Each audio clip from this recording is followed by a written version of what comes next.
تقدیر کے لکھے سے چھٹکارا حاصل کرنے کا راستہ فقط عاجزی اور انکساری ہے۔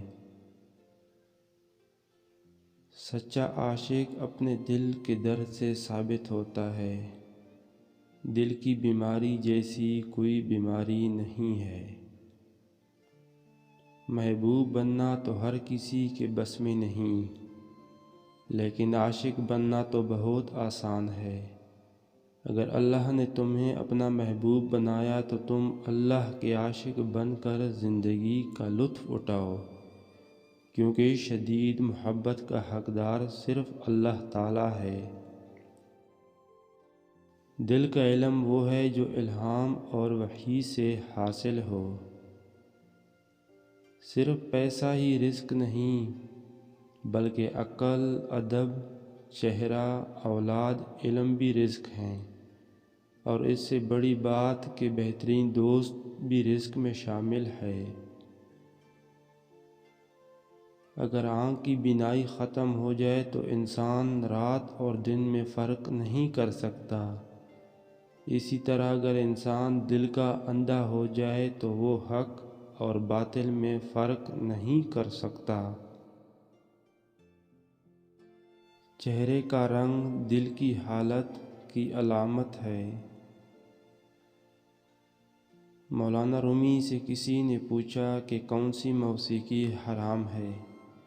جواب دیا، امیروں کے برتنوں میں گونجتی چمچوں کی آواز جو بھوکے اور غریبوں کے کانوں میں پڑے۔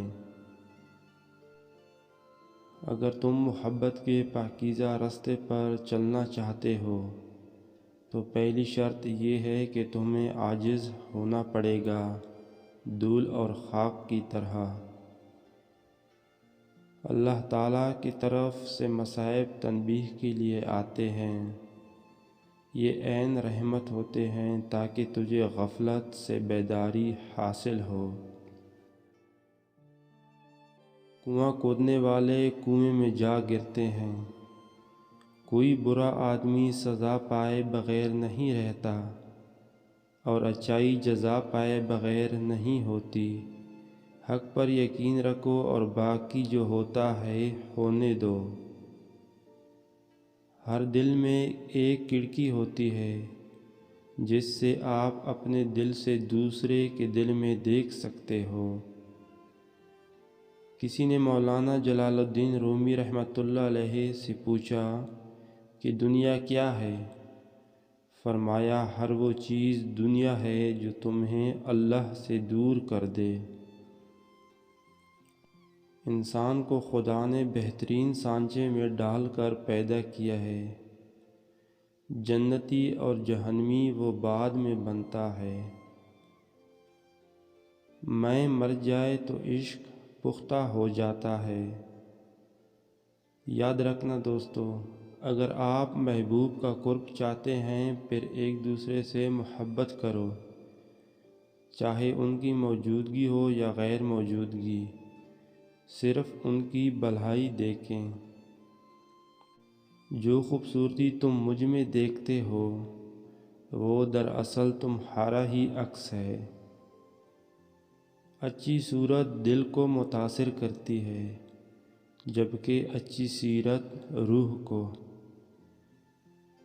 الفاظ صرف بہانہ ہے، یہ اندرونی بندھن ہے جو ایک شخص کو دوسرے کی طرف کھینچتا ہے، الفاظ نہیں۔